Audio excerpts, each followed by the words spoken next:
So continuation of the JavaScript బూట్ స్ట్రాప్లో మనం బేసిక్గా మెయిన్గా గ్రిడ్ సిస్టమ్ అండ్ కొన్ని యూటిలిటీస్ ఉన్నాయి. యూటిలిటీస్ని మనం మెయిన్గా యూజ్ చేస్తాం. ఓకే, అంటే ఏం లేదండి, అవన్నీ క్లాసెస్, ఆ క్లాసెస్ని యూజ్ చేసి మనం రెస్పాన్సివ్నెస్ని ఎలా తీసుకురాగలుగుతాం అనేది చూస్తాం. Next ES6. ఓకే, సో ఈ పాయింట్లో ఒక చిన్న హిస్టరీ చెప్పాలి మీకు. గిరీష్ ఇటు తిరిగేసి, you can see this. Yeah, దీంట్లో ఒక చిన్న హిస్టరీ ఏంటంటే వై వి నీడ్ ES6 అంటే ఏంటి, జావా స్క్రిప్ట్ అంటే ఏంటి అని ఒక క్వశ్చన్ ఉంటుంది. ఏమైందంటే Java script was a simple scripting language to support HTML and CSS. Okay, so దాన్ని ఎలా స్టార్ట్ చేశారు అని అంటే చూడండి ఒక్క నిమిషం. మనకి వెబ్ పేజెస్ ఉండేవి. ఆ వెబ్ పేజెస్ మీద సపోజ్ ఇప్పుడు ఏదైనా చిన్న గ్రాఫ్ లాంటిది గ్రాఫ్ని చూపించాలనుకోండి. ఓకే, అంటే మన సేల్స్ ఎలా ఉన్నాయి ఇలాంటిది ఏదైనా చూపించాలనుకోండి గ్రాఫ్ లాగా. దానికోసం ఒక ప్రోగ్రామింగ్ లాంగ్వేజ్ కావాలి. అంటే డేటాకి తగ్గట్టుగా గ్రాఫ్ చూపించాలి. అంటే లైవ్‌లో డేటా ఏముంది అంటే ఇప్పుడు ఫర్ ఎగ్జాంపుల్ షేర్ మార్కెట్లు ఉంటాయి.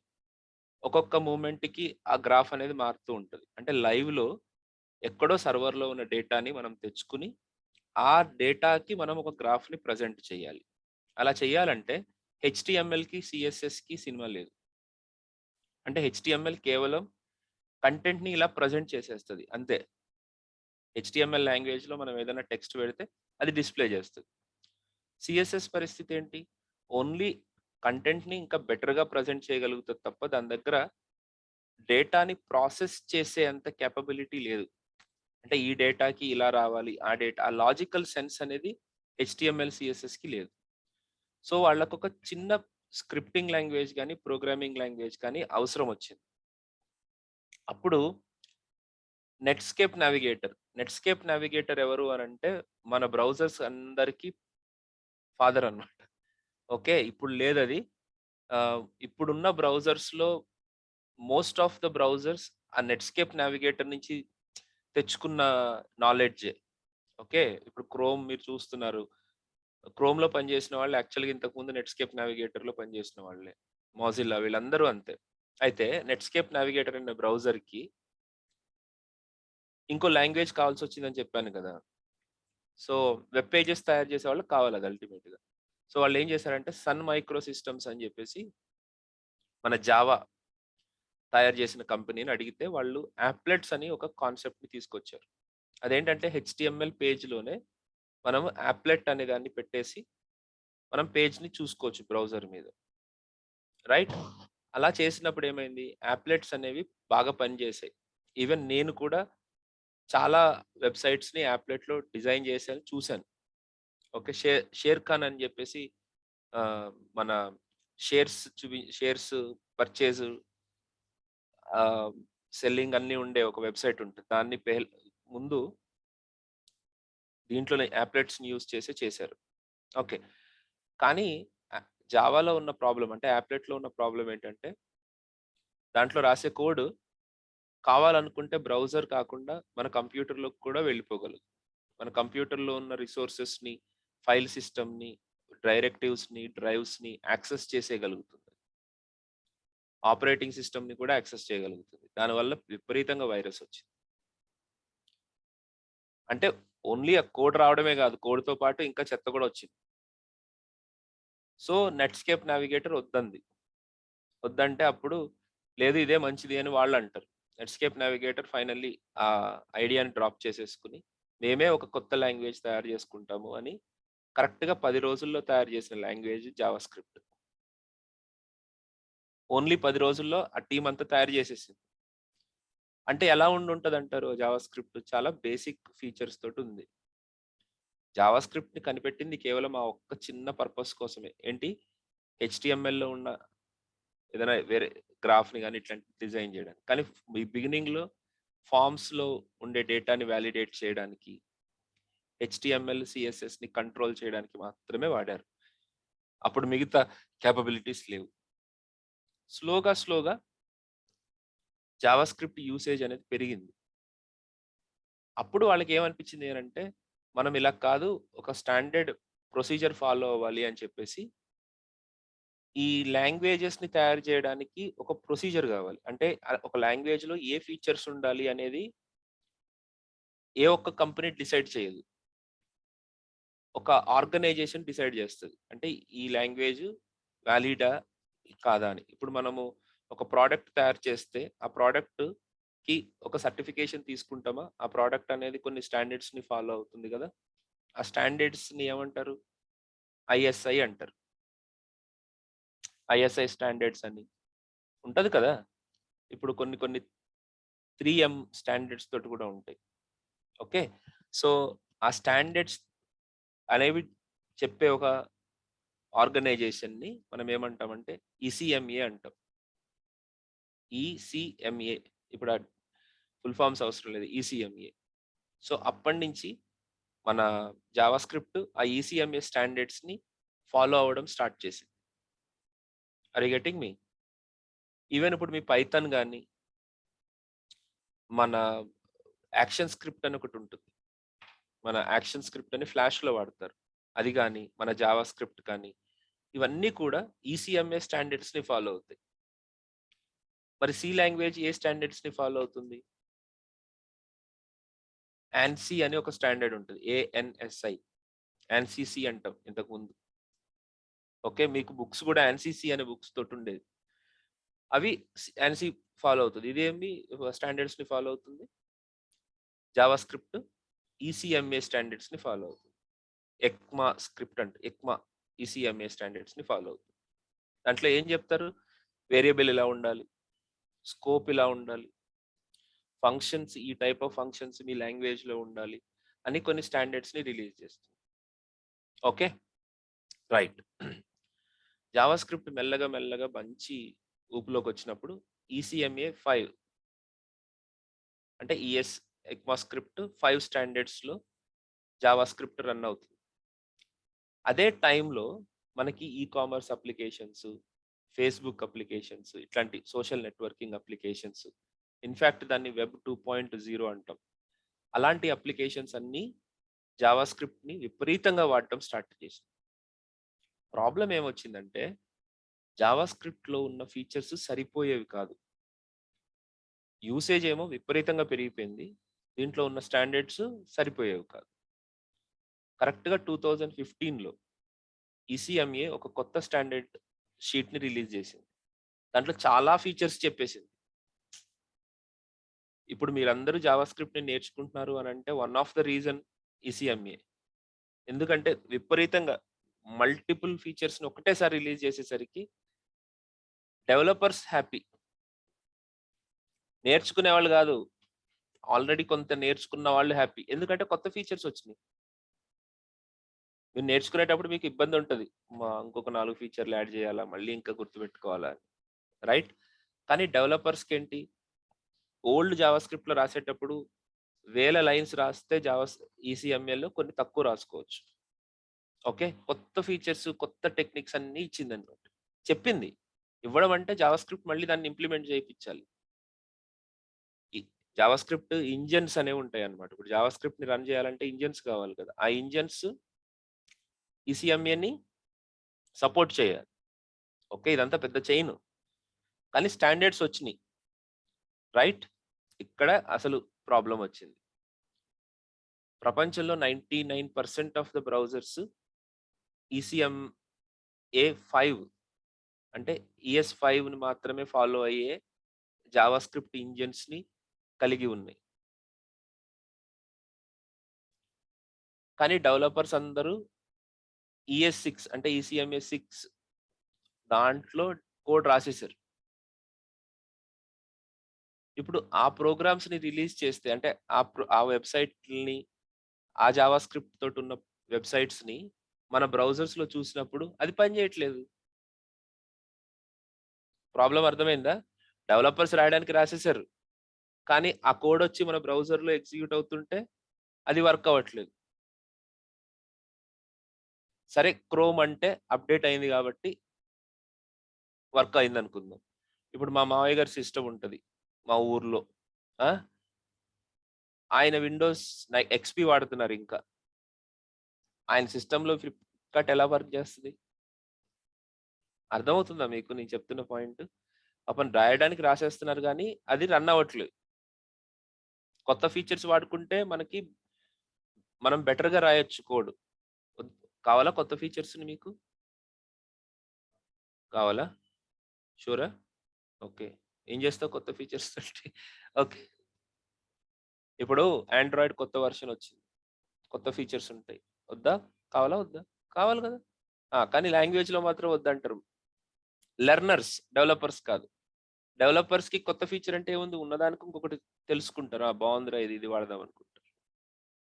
సో, ఇలాగ కొత్త ఫీచర్స్‌ని వాడి ఓల్డ్ బ్రౌజర్స్‌లో ఎట్లా ఎగ్జిక్యూట్ చేపిచ్చాలి?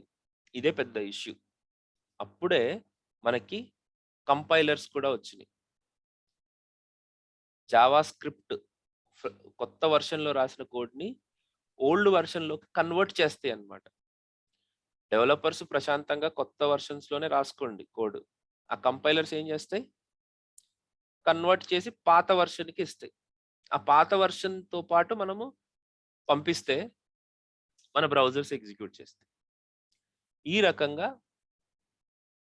ప్రస్తుతానికి జరుగుతుంది పని. ఓకే. అన్ని బ్రౌజర్స్ ఇంకా అప్‌డేట్ అవ్వలేదు సార్. సో, మనం కొన్ని కంపైలర్స్ వాడాలి. అలాంటి కంపైలర్స్‌ని ఏమంటాము అనంటే, టైప్ స్క్రిప్ట్ కంపైలర్ అని ఒక కంపైలర్ ఉంది. లేదా బాబెల్ కంపైలర్ అని ఒక కంపైలర్ ఉంది. ఓకే. ఈ 2 కంపైలర్స్‌ని మనం వాడుకొని జావా స్క్రిప్ట్ లేటెస్ట్ వెర్షన్స్‌లో రాసిన కోడ్‌ని ఓల్డ్ వెర్షన్‌లోకి మనము కంపైల్ చేసుకోవాలి. కొద్దిగా తెలిసిన వాళ్ళు ఏమనుకుంటారంటే కంపైలర్ అనేది రైట్ వర్డ్ కాదు అని అంటారు. కరెక్టే. దాన్ని ట్రాన్స్‌పైలర్ అనాలి. మీకు టూ మచ్ ఆఫ్ డీటెయిలింగ్ కూడా ఇప్పుడు ఇబ్బందే. అందుకనే నేను కొన్ని సెన్సార్ చేస్తున్నా. ఓకే. కానీ కరెక్ట్ వర్డ్స్ నాకు తెలుసు. మీకు అవసరం వచ్చినప్పుడు నేను కరెక్ట్‌ది చెప్పే పంపిస్తా కోర్స్ నుంచి. ఓకే. కొ సో, వచ్చిన వాళ్ళు ఎవరికైనా తెలిసిన వాళ్ళు నన్ను తప్పుగా అనుకోకండి. మరి అన్నీ ఒకటేసారి చెప్తే అందరికి అసలు కొంచెం తీసుకోవడమే కష్టం ఈ క్లాసెస్‌లో. ఓకే. సో, అందుకని కంగారు పడకండి తెలిసిన వాళ్ళు. మీరు నార్మల్‌గా అర్థం చేసుకోండి. కంపైలర్ ఏం చేస్తుంది? ఆ! ఓకే. అట్లా. ఓకే. జావా ఉంది గదా! జావా అనే ఇంకొక ప్రోగ్రామింగ్ లాంగ్వేజ్ ఉంది కదా! దాంట్లో కూడా ఒక కంపైలర్ ఉంటది. ఆ కంపైలర్ ఏం చేస్తది? జావా ప్రోగ్రామ్‌ని బైట్ కోడ్‌గా మారుస్తుంది. అక్కడ చేసే పని వేరు. సి కంపైలర్ ఉంది. సి కంపైలర్ ఏం చేస్తుంది? సి ప్రోగ్రామ్‌ని ఆబ్జెక్ట్ కోడ్‌గా అంటే బైనరీ సిస్టమ్‌లోకి మారుస్తుందన్నమాట. కానీ మన జావా స్క్రిప్ట్ కంపైలర్స్ ఏం చేస్తాయి? ఒక వెర్షన్ నుంచి ఇంకొక వెర్షన్‌లోకి మారుస్తాయి. ఓకే. ఇక్కడ మనకి ఇంటర్ప్రెటర్ అని ఇంకొక వర్డ్ తెలుసుకోవాలి. ఇంటర్ప్రెటర్ అంటే ఏంటి? కంపైలర్ అంటే ఏంటి? ట్రాన్స్‌పైలర్ అంటే ఏంటి? ఈ మూడిటికి డిఫరెన్సెస్ ఏంటి? లోడర్ అంటే ఏంటి? ఓకే. ఇలాంటి కొన్ని కీవర్డ్స్ ఉంటాయి. అవి ఇప్పుడు మీకు చెప్పడం వల్ల యూజ్ ఉండదు. నేను కొన్ని రోజుల తర్వాత అంటే లాస్ట్‌కొచ్చిన తర్వాత నేను వాటన్నిటికి డిఫరెన్స్ అనేది క్లియర్‌గా చెప్తాను. కానీ ముందు మీరు కోడ్ రాయడం తెలిస్తే ఆటోమేటిక్‌గా ఆ విషయాలు అర్థమవుతాయి. ఎగ్జిక్యూట్ అవుతుంది అనే ఫీలింగ్‌లోకొచ్చిన తర్వాత మీకు అర్థమవుతాయి తప్ప ఇప్పుడు మీకు అంతగా ప్రయోజనం ఉండదు. ఓకే. So, anyways ES6 అనేదేంటి? అదొక కొత్త స్టాండర్డ్. దాంట్లో కొన్ని కొత్త ఫీచర్స్ ఉన్నాయి. ఏం ఫీచర్స్ ఉన్నాయి అనంటే కొత్తగా లెట్, కాన్స్ట్ అనే 2 డిక్లరేషన్ కాన్సెప్ట్స్‌ని తీసుకొచ్చారు. ES5లో లెట్, కాన్స్ట్ అనేది ఉండేది కాదు. ES6లో ఏముందిప్పుడు? లెట్ అండ్ కాన్స్ట్ అనేది ఉండేది. ఉంది. దీనికి, వేర్‌కి డిఫరెన్స్ ఏంటి? అంటే నార్మల్‌గా డిక్లేర్ చేసేదానికి, వీటికి డిఫరెన్స్ ఏంటి? అవి తెలుసుకోవాలి. ఇంటర్వ్యూలో ఈ క్వెషన్ లేకుండా ఇంటర్వ్యూ కంప్లీట్ అవ్వదు. రెండోది డీస్ట్రక్చరింగ్ అనే ఒక కాన్సెప్ట్ ఉంది. ఈ డీస్ట్రక్చరింగ్ అనే కాన్సెప్ట్ లేకుండా రియాక్ట్‌లో మీరు కాలు కదపలేరు. రియాక్ట్ నేర్చుకునే ప్రతి ఒక్కళ్ళకి ఈ కాన్సెప్ట్ అనేది అవసరం. ఎంత డెప్త్‌లో నేర్చుకోవాలనుకుంటే అంత డెప్త్‌లో నేర్చుకోవాలి. ఓకే. నేను కొద్దిగా రాసుకుంటూ పోతున్నాను. రెస్ట్ పారామ్స్, స్ప్రెడ్ ఆపరేటర్,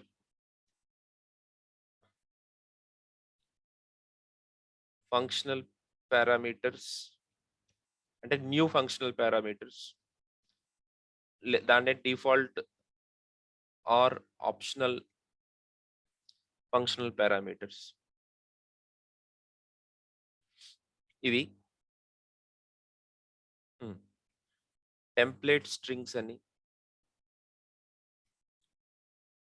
ఇవన్నీ ఏం రాయనవసరం లేదు. టెంప్లేట్ స్ట్రింగ్స్ అని తర్వాత ఆబ్జెక్ట్ లిటరల్స్ లో కొత్తవి వచ్చినాయి.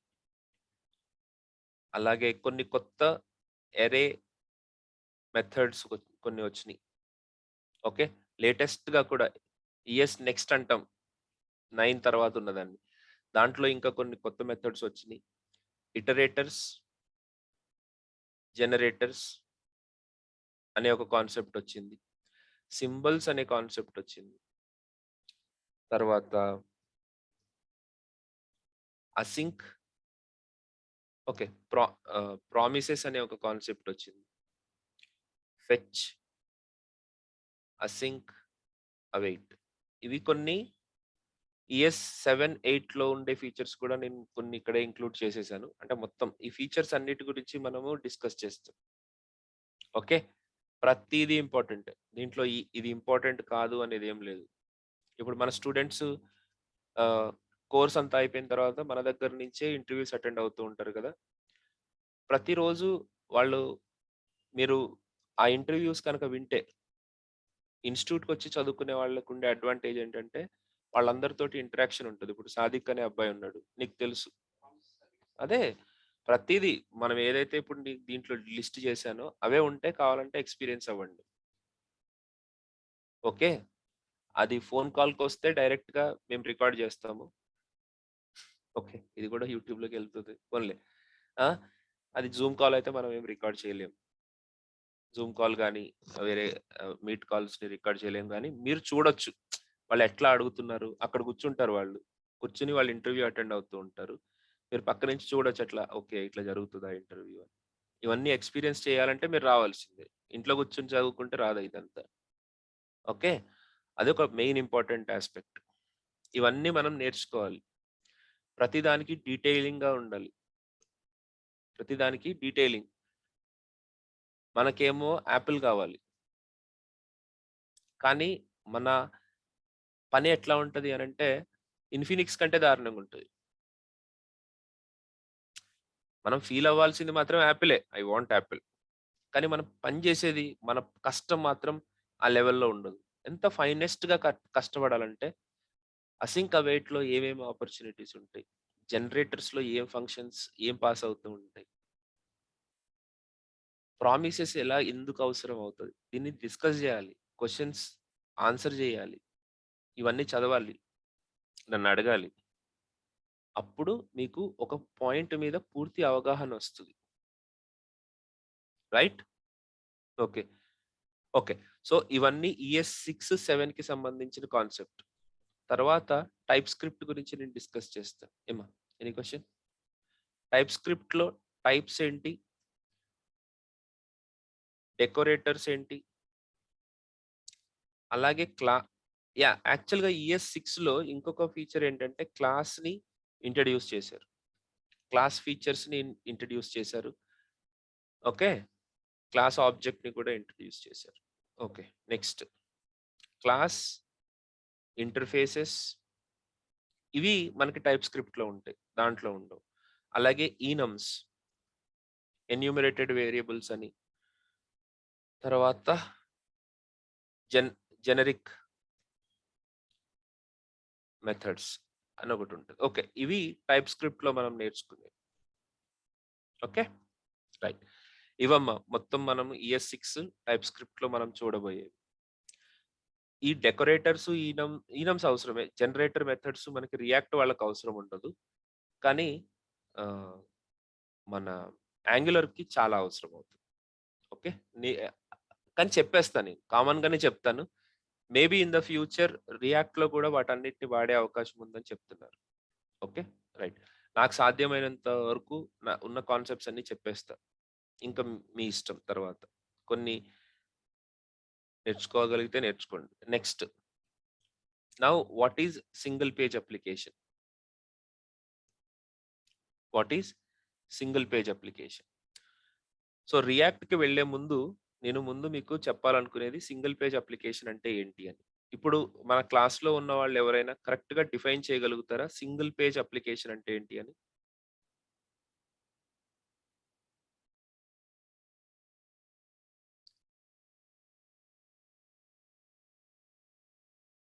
మీకు అనిపించిందన్న చెప్పండి.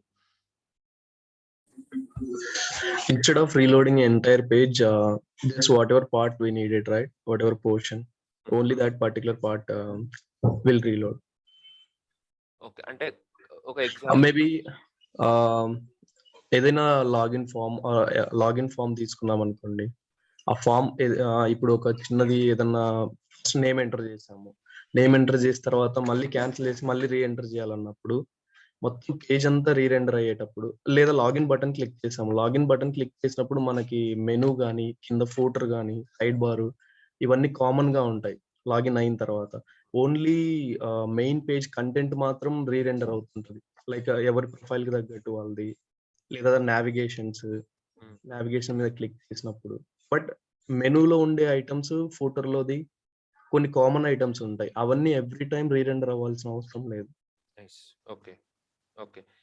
కానీ ఎందుకు ఓకే ఫైన్. ఇప్పుడు ఓకే మీకు వినపడకపోవచ్చు ఆయన చెప్పింది. But it's okay. Yeah! Thank you Lakshminarayana. మ్యూట్‌కి వెళ్ళిపోండి ఒకసారి. ఓకే. నా వెర్షన్ కొద్దిగా డిఫరెంట్‌గా ఉంటది. ఓకే. ఆయన చెప్పింది ఒక ఫీచర్ చెప్పారు. ఎందుకు సింగిల్ పేజ్ అప్లికేషన్స్ అని తెలుసుకునే ముందు నేను ఆల్రెడీ ఫస్ట్ క్లాస్‌లో వెబ్ అప్లికేషన్ అంటే ఏంటో చెప్పాను. Srihari you want to say something? Okay. Web application అంటే ఏంటి అని చెప్పాను. వెబ్‌సైట్ అంటే ఏంటో చెప్పాను. వెబ్‌సైట్‌కి, వెబ్ అప్లికేషన్‌కి డిఫరెన్స్ ఏంటో చెప్పాను. ఒకసారి మళ్ళీ మీరు ఆ ఫస్ట్ క్లాస్ అది అప్‌లోడ్ చేయలేదు. Okay. I will upload that also. లేకపోతే మీరు last HTML, CSS foundation classes అని ఒక వీఎల్ఆర్ ట్రైనింగ్‌లో ఒక సీరీస్ ఉంది. దాంట్లో ఫస్ట్ వీడియోలో నేను అదే డిస్కస్ చేశాను. వెబ్ అప్లికేషన్ అంటే ఏంటి అనే కాన్సెప్ట్. వెబ్‌సైట్ అంటే స్టాటిక్‌గా మనం క్రియేట్ చేసిన పేజెస్ అన్నమాట. ఓకే. సపోజ్ ఇప్పుడు నేను ఇది ఇంకా పని జరుగుతుంది. కాకపోతే మీకు నోట్స్ ఇచ్చేస్తాను. ఇప్పుడు మన జావా స్క్రిప్ట్ కోసం, యాంగులర్ కోసం, రియాక్ట్ కోసం, హెచ్‌టీఎంఎల్, సీఎస్ఎస్ కోసం నేను ఒక ట్యుటోరియల్ అనేది క్రియేట్ చేస్తున్నాను. ఎప్పుడు W3 స్కూల్సో లేకపోతే వీటన్నిటిని నేను ఓపెన్ చేసి చూపించి విసిగిపోయాను. అండ్ రెండోదేంటంటే ఆ ఫ్లో కరెక్ట్‌గా లేదు. నా ఫ్లోలో నేను ఒక వెబ్‌సైట్ క్రియేట్ చేస్తున్నాను. అయితే క్రియేట్ చేసేటప్పుడు ఆ ట్యుటోరియల్ మొత్తాన్ని నేను ఎలాగో చూపించాలి.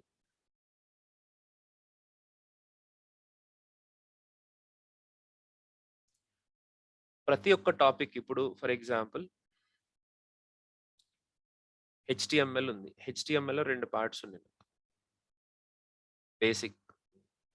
సో, ఇప్పుడు ఫస్ట్ కాన్సెప్ట్ ఏంటంటే అండర్‌స్టాండింగ్ వెబ్ అని. అంటే వెబ్ అంటే ఏంటి? వీటి గురించి అండర్‌స్టాండ్ చేసుకోవడం ఈస్ ద ఫస్ట్ టాపిక్. ఈ ఈ టాపిక్‌ని నేను డిస్‌ప్లే చేసేటప్పుడు అంటే పేజ్‌గా డిస్‌ప్లే చేయాలంటే ఒక వెబ్ పేజ్‌ని క్రియేట్ చేసుకోవాలి. So, how to create website అనే దాని కోసం మళ్ళీ ఇంకొక వెబ్ పేజ్‌ని క్రియేట్ చేసుకోవాలి. అలాగే parts of the HTML page కోసం ఇంకొక వెబ్ పేజ్‌ని క్రియేట్ చేయాలి. అంటే ప్రతిదానికి నేను ఒక్కొక్క పేజ్‌ని క్రియేట్ చేయాలి. కరెక్ట్? అలా ఎన్నని క్రియేట్ చేస్తాం?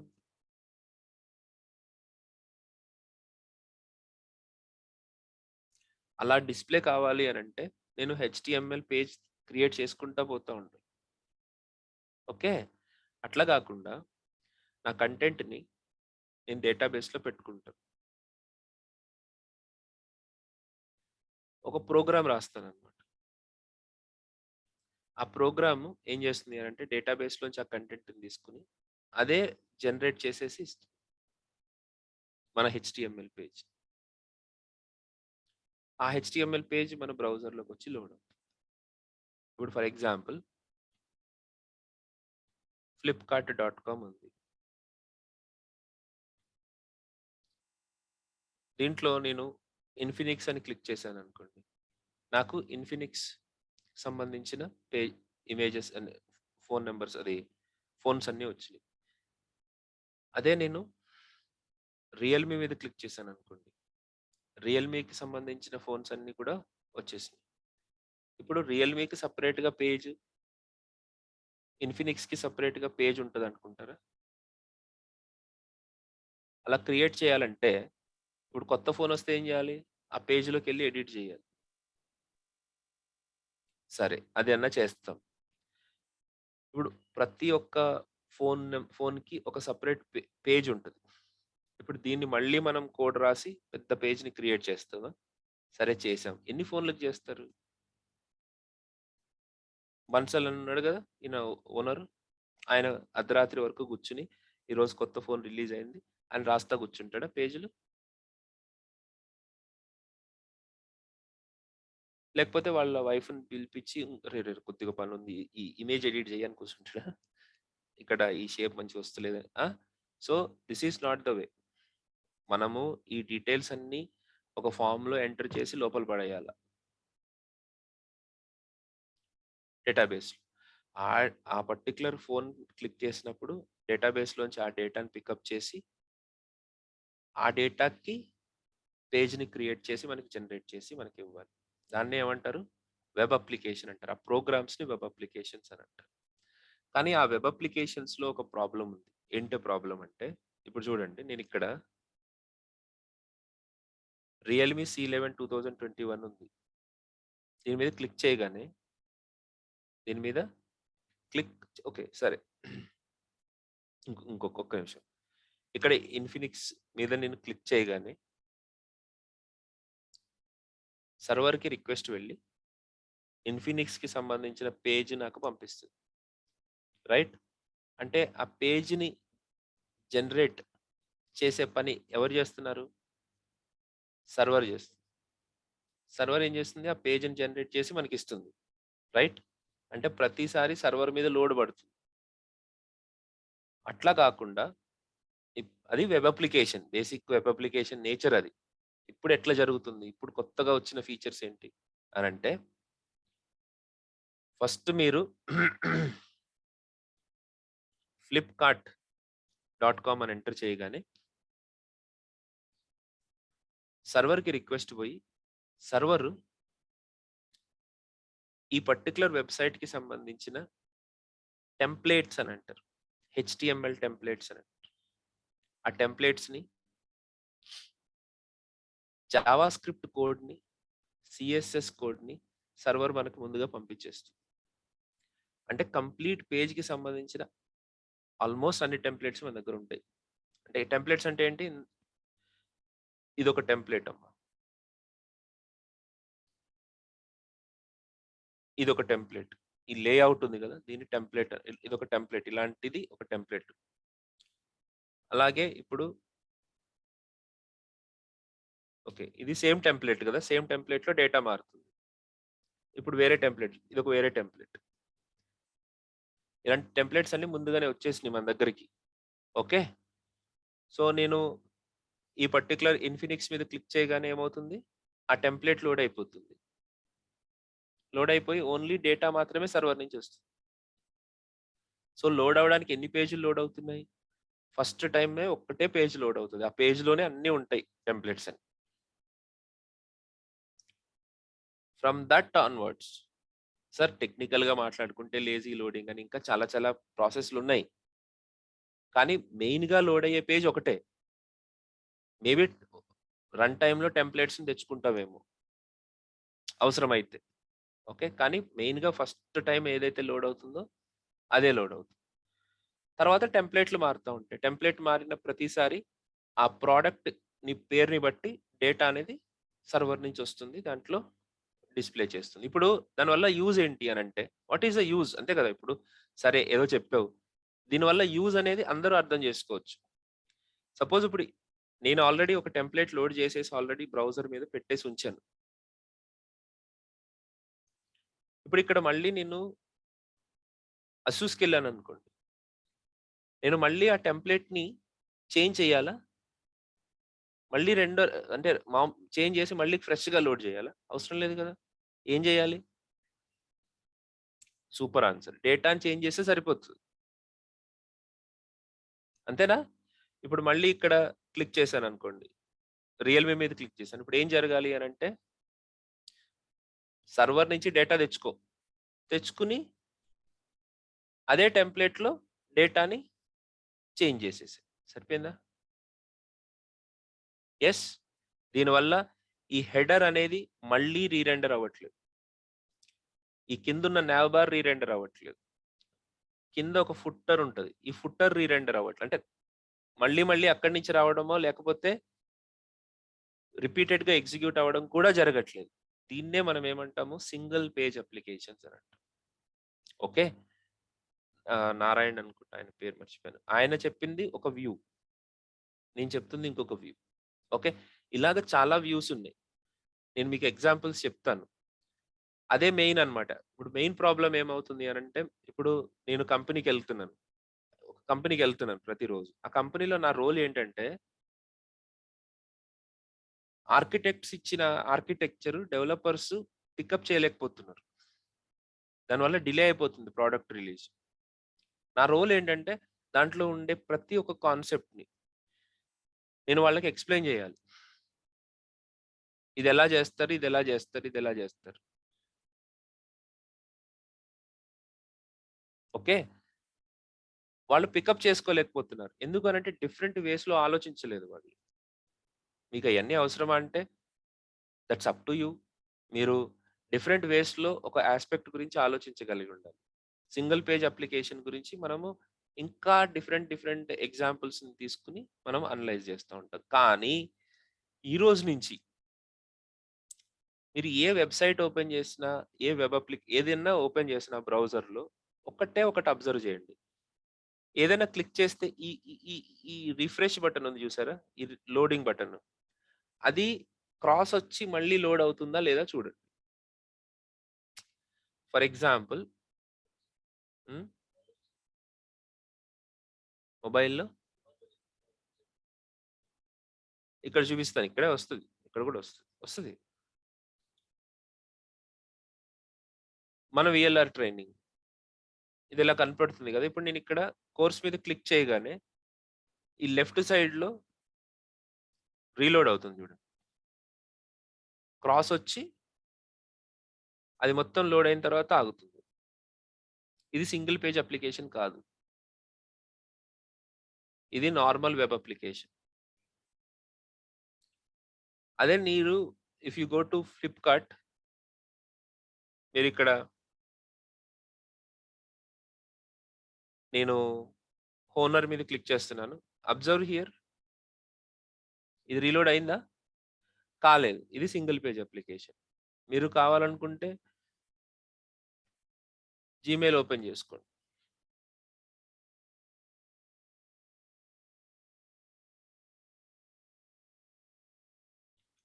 ఇప్పుడు నేనిక్కడ సెట్టింగ్ ఒక 1 సెకండ్ ఇది కంప్లీట్‌గా లోడ్ అవ్వనివ్వండి. యాహ్! లోడ్ అయిపోయిందా? అయిపోయింది. ఇప్పుడు నేను సెట్టింగ్స్ మీద క్లిక్ చేస్తున్నాను. ఇక్కడ లోడింగ్ అని అంటుంది గానీ ఇది రిఫ్రెష్ అవ్వలేదు. Single page application. Facebook open చేయండి. ట్విట్టర్ ఓపెన్ చేయండి. అమెజాన్ ఓపెన్ చేయండి. సెపరేట్‌గా కొన్ని పేజెస్ వేరే ట్యాబ్‌లో ఓపెన్ అవుతున్నాయి. అది వదిలేసేయండి. ముందైతే నేను చెప్తున్నా ఇది. మాక్సిమం అన్నీ కూడా సింగిల్ పేజ్ అప్లికేషన్సే. రైట్? దీనివల్ల యూజ్ ఏంటి? ఈ హెడర్స్ మళ్ళీ లోడ్ అవ్వాల్సిన పని లేదు. ఎంత ఎంత కాంప్లెక్స్ అంటే ఈ హెడర్స్ ఇవన్నీ మళ్ళీ లోడ్ అవ్వడం. ఇప్పుడు ఈ కేస్ ఉందనుకోండి. మా కేస్‌లో అప్‌కమింగ్ కోర్స్ షెడ్యూల్ అని క్లిక్ చేస్తే సర్వర్ నుంచి మళ్ళీ మొత్తం హెచ్‌టీఎంఎల్, సీఎస్ఎస్, బూట్‌స్ట్రాప్ ఇయన్నీ మళ్ళీ అక్కడి నుంచొచ్చి మళ్ళీ రీలోడ్ అవుతాయి. ఫ్రెష్‌గా మెమరీలో ఉన్న ఓల్డ్ కంటెంట్ అంతా తీసేసి ఫ్రెష్‌గా లోడ్ చేయాలి. మళ్ళీ సీఎస్ఎస్ అప్లై చేయాలి. ఈ బాధలు దీనికి లేవు గదా! దీనికి లేవు గదా! అర్థమైందా? స్విగ్గీ మీరు ఏదైనా తీసుకోండమ్మా. అవన్నీ గూడా మీకు ఈ ఫెసిలిటీస్‌ని ప్రొవైడ్ చేస్తాయి. ఇవి సింగిల్ పేజ్ అప్లికేషన్స్. రైట్. ఇప్పుడు ఆ సింగిల్ పేజ్ అప్లికేషన్స్‌ని డెవలప్ చేయడానికి మనము రియాక్ట్‌ని గాని, యాంగులర్‌ని గాని యూజ్ చేస్తాం. ఓకే. యూజ్ చేసేటప్పుడు ఎందుకు యూజ్ చేస్తాము అని అంటే ఎట్లా యూజ్ చేస్తామంటే రియాక్ట్ యాంగులర్ మీరు లైబ్రరీయా ఫ్రేమ్వర్క్ అనేది పక్కన పెట్టండి. That doesn't matter to us. First of all ప్రస్తుతానికి అది అవసరం లేదు. ముందు ఏం చేస్తుంది మనల్ని అని అంటే ఇలాంటి అప్లికేషన్స్ ని డెవలప్ చేయడానికి ఒక పద్ధతిని మనకు అలవాటు చేస్తుంది. అంటే మన ఇష్టం వచ్చినట్టు హెచ్టిఎంఎల్ రాసేయడం, మన ఇష్టం వచ్చినట్టు సిఎస్ఎస్ రాసేస్తాను అని అంటే కుదరదు. అది ఫస్ట్ ఏం చెప్తుందంటే తమ్ముడు నువ్వు ఆగంట. ఎట్లా? ఓకే. మొత్తం అప్లికేషన్ మీకు కనపడుతున్న దాన్ని ముందు మీరు కాంపోనెంట్స్ గా డివైడ్ చేసుకోవాలి. దీంట్లో ఉండే ప్రతి పార్ట్ ని కాంపోనెంట్ అని అంటాం. ఈ పైన ఉన్నది మొత్తం ఒక కాంపోనెంట్. దాని తర్వాత ఉన్న నావ్ బార్ అంతా ఒక కాంపోనెంట్. దానికి లెఫ్ట్ సైడ్ ఉన్నదంతా ఒక కాంపోనెంట్. దానికి రైట్ సైడ్ ఉన్నదంతా ఒక కాంపోనెంట్. ఇలాగ మీరు ఫస్ట్ డిజైన్ చేసుకోవాలి. ఇలా చేసుకోవడం వల్ల ప్రయోజనం ఏంటి? What is the use? అంతే కదా, కాంపోనెంట్స్ గా సపరేట్ చేసుకున్నాం. అట్లా చేస్తే ఏం లాభం అని అంటే ఇప్పుడు నేను ఇక్కడ కార్ట్ మీద క్లిక్ చేశాను అనుకో, మళ్ళీ చూపిస్తున్నాను. నేను ఇక్కడ కార్ట్ మీద క్లిక్ చేశాను అనుకో, ఏం రీలోడ్ అవుతుంది ఇక్కడ? నాకు ఓన్లీ ఇక్కడి నుంచి ఇక్కడి వరకు ఉన్న కాంపోనెంటే మనకి మారుతుంది. Hello,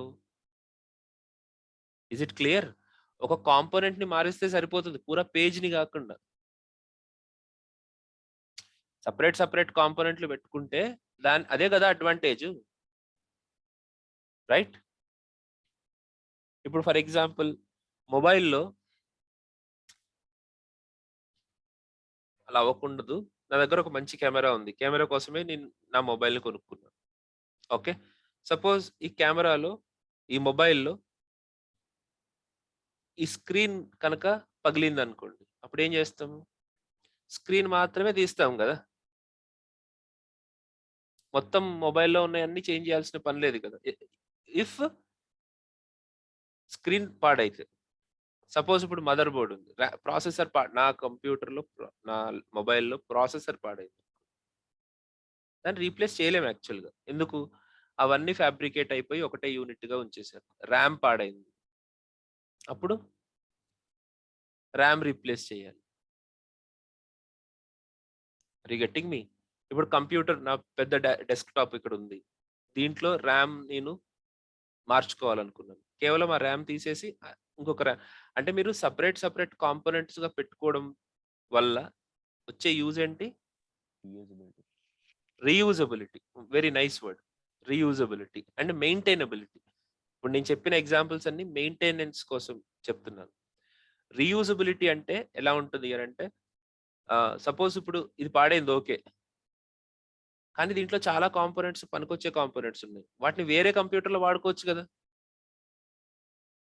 right? That is reusability.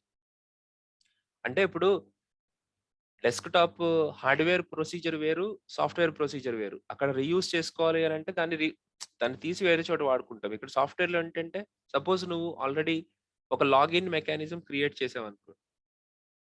ఒక కాంపోనెంట్‌గా డిజైన్ చేసుకుంటే ఏమవుతుంది అనంటే ఆ కాంపోనెంట్ ఎత్తేసి నేను వేరే అప్లికేషన్ డెవలప్ చేసుకుంటున్నప్పుడు నేను దాంట్లో పెట్టేసుకుంటాను.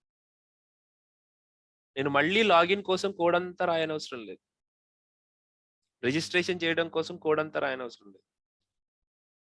దానికి సంబంధించిన ఏపీఐస్‌ని కనెక్ట్ చేసుకోవడం కోసం నేను కోడ్ అంతా రాయనవసరం లేదు.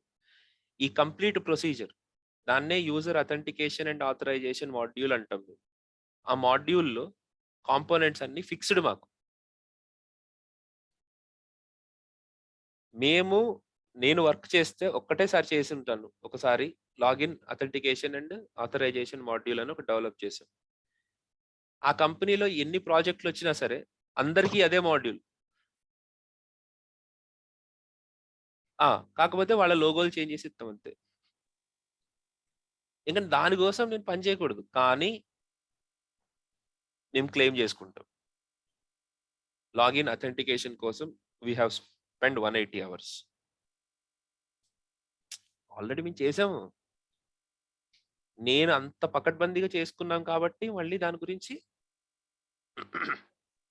పని చేయాల్సిన అవసరం లేదు. అంటే కాంపోనెంట్స్‌గా కనుక మన పేజ్ మొత్తాన్ని డిజైన్ చేసుకుంటే, సెపరేట్ అవుట్ చేసుకుంటే, మనం ఈజీగా రీప్లేస్ చేసుకోవచ్చు, రీయూజ్ చేసుకోవచ్చు,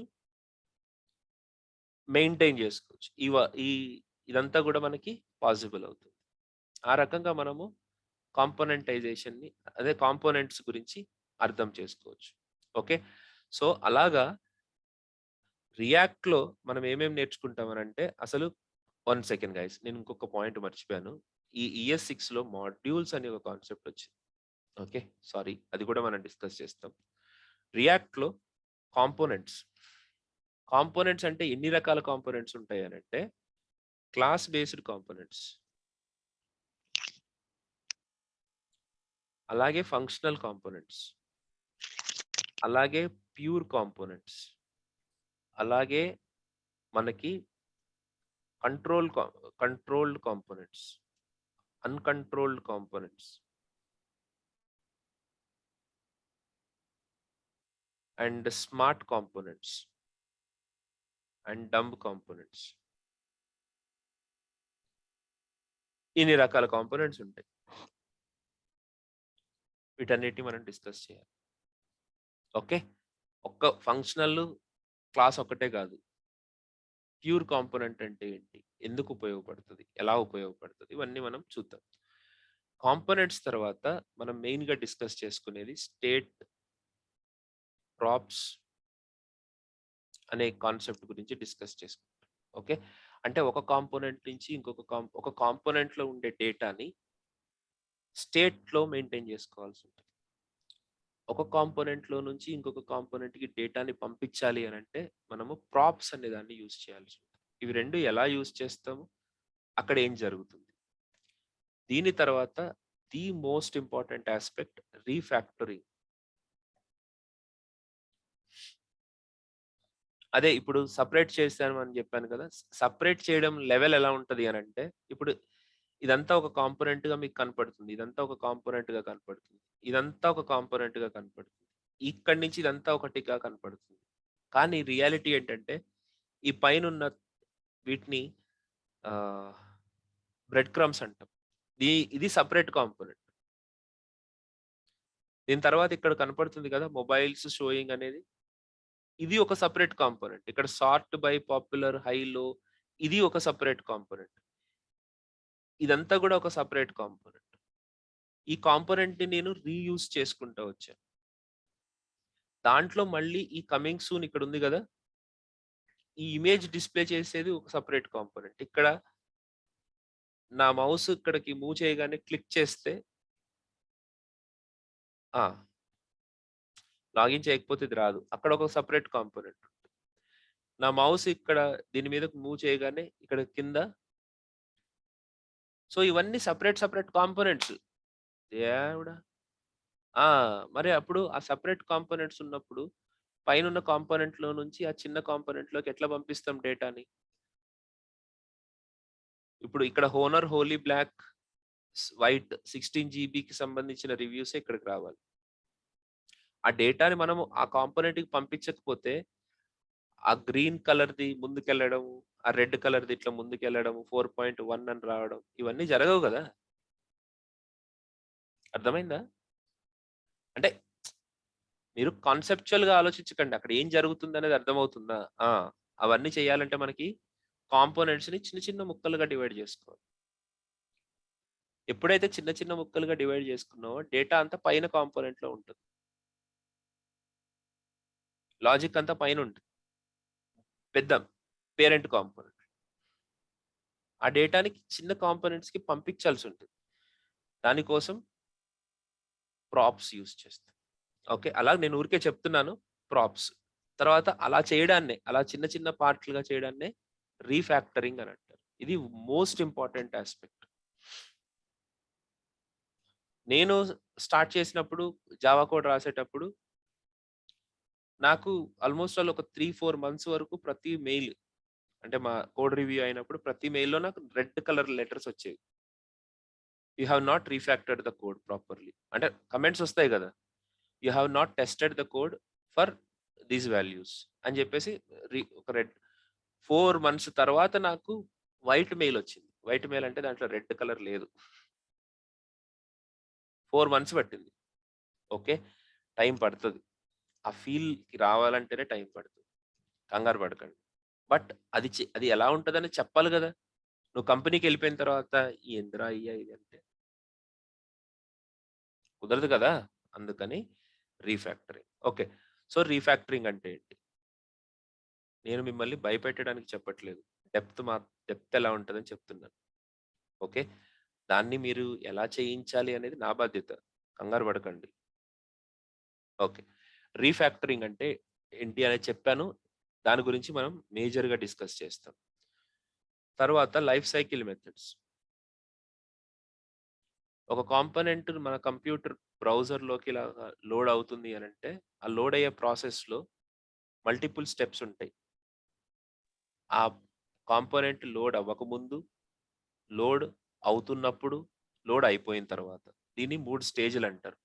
దాన్ని ఏమంటామంటే మౌంటింగ్ అంటే లోడ్ అవ్వడం. అన్‌మౌంటింగ్ అంటే రిమూవ్ అయిపోవడం. ఈ రెండిటికి మధ్యలో అప్డేషన్. ఈ 3 పనులు జరుగుతాయి. ఎప్పుడు ఏ మెథడ్ కాల్ అవుతుంది అని తెలుసుకోవడమే లైఫ్ సైకిల్ మెథడ్స్. వాటన్నిటి గురించి మనం డిస్కస్ చేస్తాం. నెక్స్ట్ లైఫ్ సైకిల్ మెథడ్స్ అయిపోయిన తర్వాత హుక్స్. హుక్స్ అని ఒక కాన్సెప్ట్ ఉంది. అవి ఫంక్షన్స్. అవి ఎందుకు యూజ్ వస్తాయి చూపిస్తాను నేను. తర్వాత హైయర్ ఆర్డర్ కాంపోనెంట్స్ అని ఇంకొక కొత్త కాన్సెప్ట్ ఉంది. అది కూడా మనం డిస్కస్ చేస్తాం. రెఫ్స్ అని ఇంకొక కాన్సెప్ట్ ఉంది. ఇది కూడా మనం డిస్కస్ చేస్తాం. తర్వాత వీటన్నిటికంటే ముందు నేను ఇంకొకటి మర్చిపోయాను. That is called as JSX. అంటే ఈ కాంపోనెంట్స్‌ని క్రియేట్ చేసుకోవడానికి ఒక లాంగ్వేజ్ కావాలి. అది జేఎస్ఎక్స్. దీనికంటే ముందు కూడా మనం ఇంకొక కాన్సెప్ట్ డిస్కస్ చేస్తాం. That is pure react. ఇదేంటి సార్ ఇప్పుడు మిగతా చెప్పేదంతా ప్యూర్ రియాక్ట్ కాదా అని కాదు. జేఎస్ఎక్స్ వాడి చేసేది వేరు. జేఎస్ఎక్స్ వాడకుండా చేసేది వేరు. అక్కడ నేను కాంపోనెంట్స్‌ని లేకపోతే ఎలిమెంట్స్‌ని మాన్యుయల్‌గా ఎలా క్రియేట్ చేస్తారో చూపిస్తాను. ఓకే. అంటే రియాక్ట్ లైబ్రరీస్‌ని యూజ్ చేసి. సో, మీరు ఇంటర్వ్యూకి వెళ్ళిన తర్వాత డైరెక్ట్‌గా మిమ్మల్ని ప్యూర్ రియాక్ట్ మీద కూడా కోడ్ రాయమనొచ్చు. ఓకే.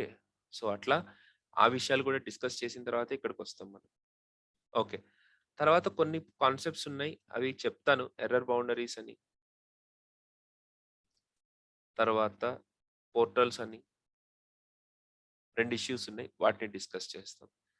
తర్వాత కంటెక్స్ట్ ఏపీఐ. కంటెక్స్ట్ మేనేజ్‌మెంట్ అంటాం. దాని గురించి కూడా డిస్కస్ చేస్తాం. ఇవన్నీ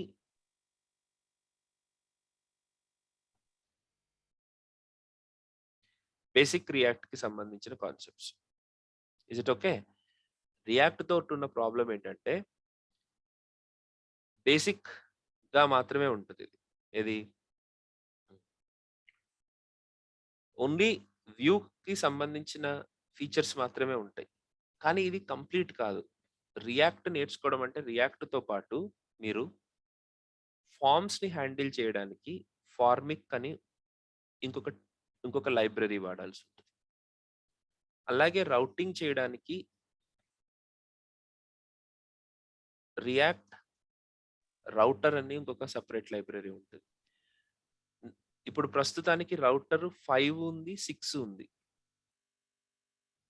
ఓల్డ్ వెర్షన్ కూడా ఉంది. ఓల్డ్ వెర్షన్‌ని వీడియోస్ నేను ఇచ్చేస్తాను. లేటెస్ట్ వెర్షన్ వీడియోస్ లేటెస్ట్ వెర్షన్‌ది నేను ఎక్స్‌ప్లెయిన్ చేస్తాను. I hope you are getting my point. 2 cover చేయడం కష్టం అమ్మా. ఓకే. లేకపోతే మనం ప్రాజెక్ట్ చేసుకోవడానికి టైం ఉండదు. ఆ! సో, ఓల్డ్ వెర్షన్‌ది ఇస్తాను. అండ్ నేను ఏది చెప్తాను నా దగ్గర 2 ఉన్నాయి. ఓల్డ్ వెర్షన్‌కి చెప్పిన వీడియోస్ ఉన్నాయి. లేటెస్ట్ వెర్షన్ చెప్పిన వీడియోస్ ఉన్నాయి. సపోజ్ ఈ 15, 20 డేస్‌లో మన ఈ జర్నీలో ఇంటర్వ్యూస్‌లో కనుక ఎక్కువ ఓల్డ్ వెర్షన్‌కి సంబంధించిన క్వెషన్స్ పడుతున్నాయనుకోండి. అప్పుడు నేను ఓల్డ్ వెర్షన్ నేను ఎక్స్‌ప్లెయిన్ చేస్తాను. న్యూ వెర్షన్‌ది వీడియో ఇచ్చేస్తాను. ఓకే. అట్లా మనం అడ్జస్ట్ చేసుకోవాలి. Okay. Are you getting me? Right. Next React router అనేది అయిపోయిన తర్వాత రిడక్స్ అని ఒక సపరేట్ కాన్సెప్ట్ ఉంటుంది. రిడక్స్ అనేది మనం మెయిన్ గా చెప్పుకోవాల్సిన కాన్సెప్ట్. ఇది లేకుండా రియాక్ట్ లేదు. రిడక్సే మొత్తం అంతా. ఈ రిడక్స్కి వచ్చేసరికి ఏంటంటే స్టేట్ మేనేజ్మెంట్ జరుగుతుంది. దీంట్లో మనము యాక్షన్స్ అని, డిస్పాచ్ అని, రెడ్యూసర్ అని, స్టోర్ అని,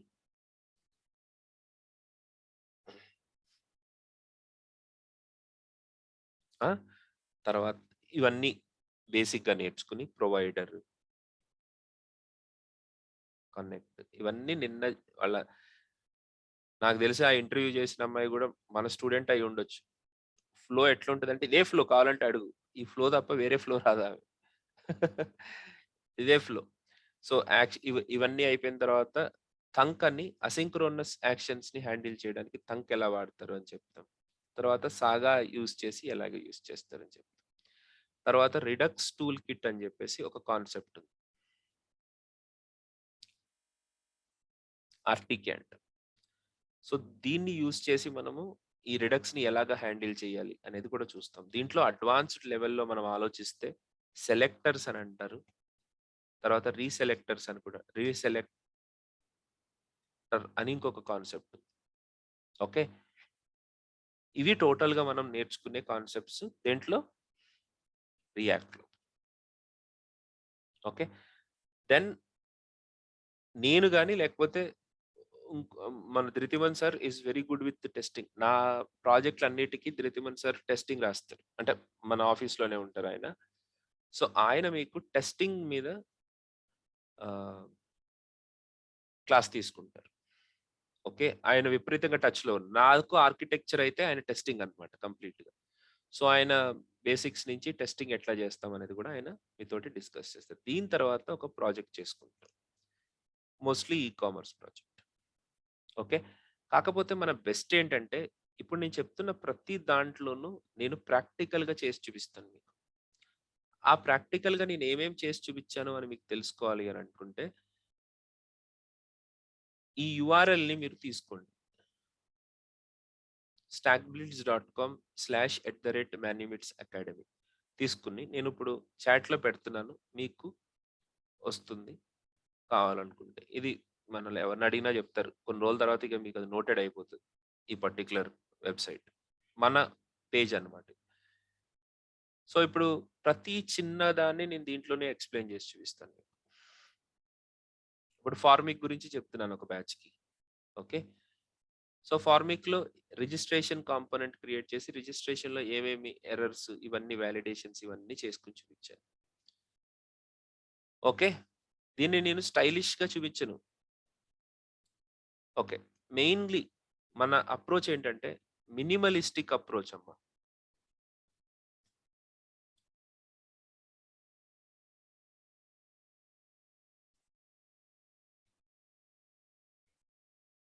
ఏంటి మినిమలిస్టిక్ అప్రోచ్ అంటే తక్కువలో మనము ఎంత తక్కువగా నేర్చుకుని ఫస్ట్ బేసిక్ ఒక వర్క్ని ఏం చేయగలుగుతాం. ఆ వర్క్ చేసినప్పుడే ఆ కాన్సెప్ట్ మీద ఒక అవగాహన వస్తుంది. అతి తక్కువ ఇన్పుట్స్ తోటి అది ఇది ఇది అది లేకుండా స్ట్రైట్గా ఆ కాన్సెప్ట్ మీద మనకి ఒక గ్రిప్ రావాలి అని అంటే తక్కువ చూపించాలి. ఓకే, నేను ఒక ఆ కాన్సెప్ట్ ఎక్స్ప్లెయిన్ చేసేటప్పుడు వేరే వాటిని దాంట్లో ఇంక్లూడ్ చేయకుండా ఫస్ట్ చెప్తాను. అది అర్థమైన తర్వాత నేను మిగతా వాటిని ఇంక్లూడ్ చేస్తున్నప్పుడు ఇది ఎలా మారుతుంది అనేది కూడా చూపిస్తూ ఉంటాను. అది నా అప్రోచ్. ఓకే, దాంట్లో స్టైల్ ఉండదు, ఏముండదు. ఇప్పుడు నేను అవన్నీ రాస్తున్న కొద్ది అది అర్థం కావాలి, ఇది అర్థం కావాలి, ఈ లోపల అర్థం కావాల్సింది వదిలేస్తారు. ఓకే, సో ఆ రకంగా మనము ఈ కోర్స్ని నేర్చుకోబోతున్నాం. Okay, any queries please. Angular గురించి ఎవరైతే ఉన్నారో వాళ్ళు నాకు ఒకసారి పింగ్ చేయండి, నేను వాళ్ళకి సపరేట్గా నేను చెప్తాను. రేపైతే జావా స్క్రిప్ట్ స్టార్ట్ చేసేస్తున్నాను. HTML కాదు, మనం డైరెక్ట్గా జావా స్క్రిప్ట్కి వెళ్తున్నాం. దానికి ఒక రీజన్ ఉంది, అది నేను మీకు రేపు ఎక్స్ప్లెయిన్ చేస్తాను. మీరు ఫస్ట్ జావా స్క్రిప్ట్ కోడింగ్ ఎట్లా రాయాలనేది స్టార్ట్ చేయాలి. వేరియబుల్ ఎట్లా యూస్ చేస్తారు, ఫర్ లూప్ ఎట్లా యూస్ చేస్తారు, ఇఫ్ ఎల్స్ ఎట్లా యూస్ చేస్తారు, లాజిక్ రాయడం స్టార్ట్ చేస్తూ ఉంటారు. As a pure Java script language గా నేను అది మీకు చూపిస్తాను. Yeah, you can ask me any questions.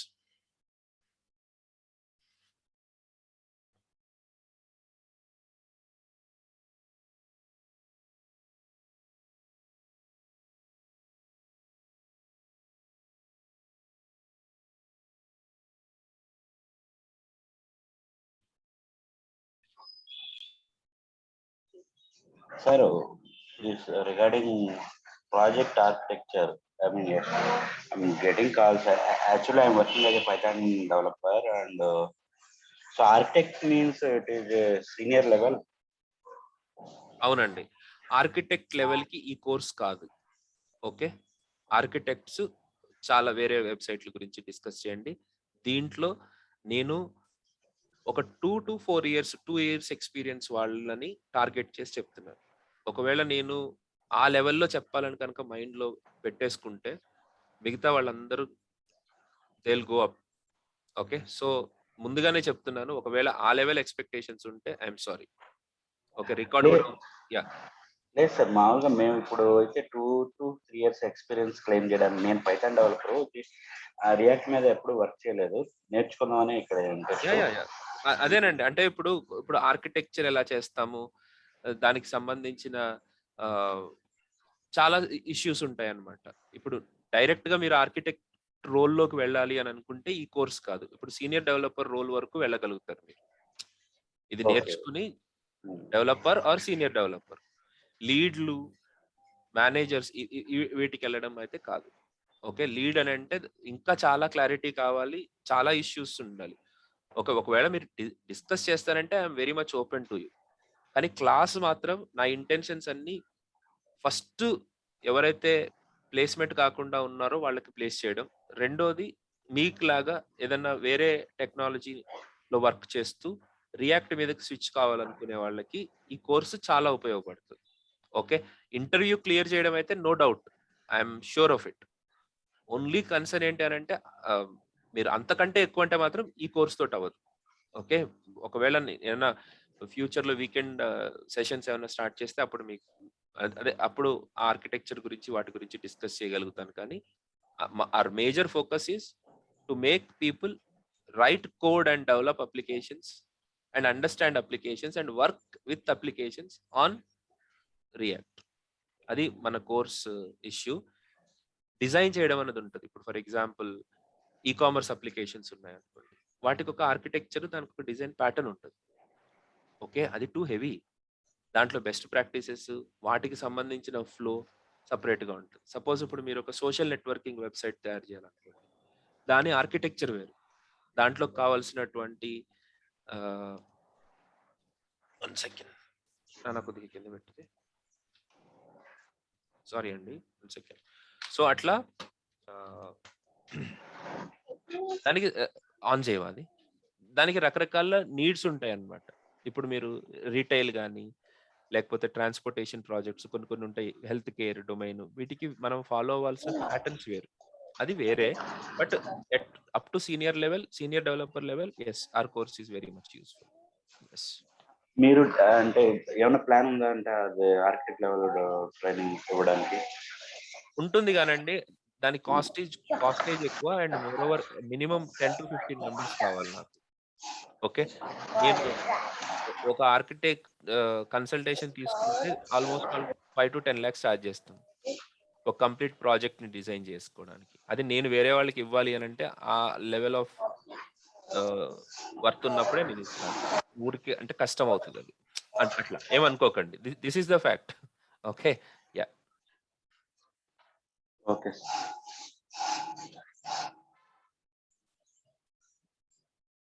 Next. Sir, ఇది రియాక్ట్ అయినా యాంగులర్ అయినా టైప్ స్క్రిప్ట్ కూడా కవర్ చేస్తారా? ఐ మీన్ ఇప్పుడు అవునండి, అదేనండి. ఎస్, టైప్ స్క్రిప్ట్ ఇద్దరికి టైప్ స్క్రిప్ట్ ఉంది. టైప్ స్క్రిప్ట్ కామన్ అంటే రియాక్ట్ వాళ్ళకి టైప్ స్క్రిప్ట్ అవసరం అవుతుందా అని నాకు ఈ తెలియదు. మధ్య రాస్తున్నామండి, టైప్ స్క్రిప్ట్ స్టార్ట్ చేసేసారు. రియాక్ట్ లో కూడా ప్రాప్ టైప్స్ వాడడం తగ్గించేసి టైప్ స్క్రిప్ట్ వాడుతున్నాం ఇప్పుడు. Crop types? Yeah, okay. మొత్తం మన డేటా వ్యాలిడేషన్ అంతా కూడా మనం ఇప్పుడు టైప్ స్క్రిప్ట్ తోటే చేసుకుంటున్నాం. జావా స్క్రిప్ట్ కి ఏమన్నా సిమిలర్ గా ఉంటుందా, కంప్లీట్ గా డిఫరెంట్ సార్? రియాక్ట్ అయితే కంప్లీట్ గా జావా స్క్రిప్టేనండి. జావా స్క్రిప్ట్ మధ్యలోనే మనం జేఎస్ఎక్స్ రాస్తాం. It's almost Java script. అది ఓకే. నేను అడిగేది టైప్ స్క్రిప్ట్ కి జావా స్క్రిప్ట్ కి ఏమన్నా సిమిలారిటీస్ ఉంటాయి, టోటల్ డిఫరెంట్? ఓకే. ఈవెన్ ఆ క్వెషన్ కూడా ఇదే answer. Type script is nothing but Java script plus some extra features. Okay. Okay. So లోపల మన డిక్లరేషన్ కానీ, ఫంక్షన్ డెఫినేషన్స్ కానీ ఇవన్నీ సేమ్. కాకపోతే ఏంటంటే మనం క్రియేట్ చేసే వేరియబుల్స్‌కి డేటా టైప్ ఏంటి అనేది మనం ముందుగానే మెన్షన్ చేస్తాం. అదే మేజర్ డిఫరెన్స్. అలా కాకుండా ఇంకొక కొత్త ఫీచర్ ఏంటంటే డెకరేటర్స్ అని ఒక ఫీచర్ ఉంది. అవి కూడా యాడ్ అవుతాయి. ఓకే. సేమ్ కోడింగ్ ప్రాక్టీసెస్ అన్నీ సేమ్. ఓన్లీ మీకు డేటా వాలిడేషన్ అంటే ఇప్పుడు ఒక ఎక్స్‌ని నంబర్ అని గనుక తీసుకుంటే ఇంకా ఆ ఎక్స్‌లో నంబర్ మాత్రమే పెట్టగలుగుతాం. మనం ఇలా రాస్తాం కదా! ఇప్పుడు వేర్ ఎక్స్ అని వదిలేస్తాం. కానీ టైప్ స్క్రిప్ట్‌లో ఏంటంటే వేర్ ఎక్స్ కోలన్ నంబర్ అంటాం. So, X okay. లోపలికి మీరు ఓన్లీ నంబర్సే ఇవ్వగలుగుతారు. అంతేగాని మీరు ఏదన్నా స్ట్రింగ్ ఇస్తే అది TypeScript compiler error throw చేస్తది. Okay. So, syntax is same. ఇదొక్కటే మారుతుందన్నమాట మనకి. ఇదేం టైప్ అని మనం ముందుగానే డిఫైన్ చేసుకునే పాసిబిలిటీ టైప్ స్క్రిప్ట్‌లో ఉంటుంది. అంతే. Okay.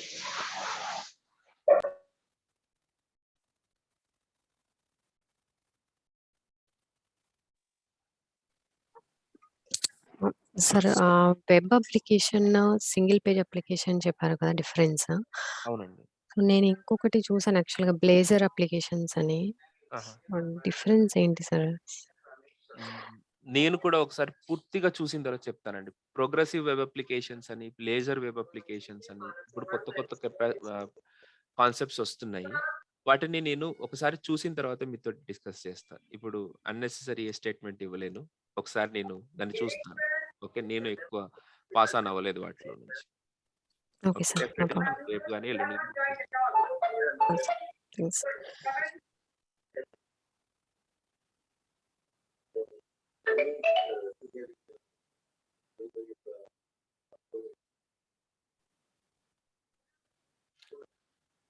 Okay. That's it for today.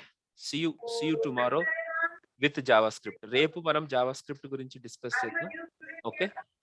ఏమైనా క్వెరీస్ ఉంటే you can call me. Sorry ఇప్పుడు కాల్ కూడా చేయండి కావాలనుకుంటే. If you have any issues 9561214818. This is my personal WhatsApp number. Call కాదు, వాట్సాప్‌లో మీరు పింగ్ చేయండి. Will discuss. Okay. Srihari or Swagat ఈరోజు రాలేదబ్బాయి. ఓకే. No problem. నేనున్నా సార్. అదేనండి. ఎవరో కాల్ చేయాలనుకున్నారు, మాట్లాడాలనుకున్నారు. I have not received it. Okay. So, ఈ నంబర్‌కి మీరు పింగ్ చేయండి. I am open for the discussion. Okay. చలో. See you guys. See you tomorrow. Bye by.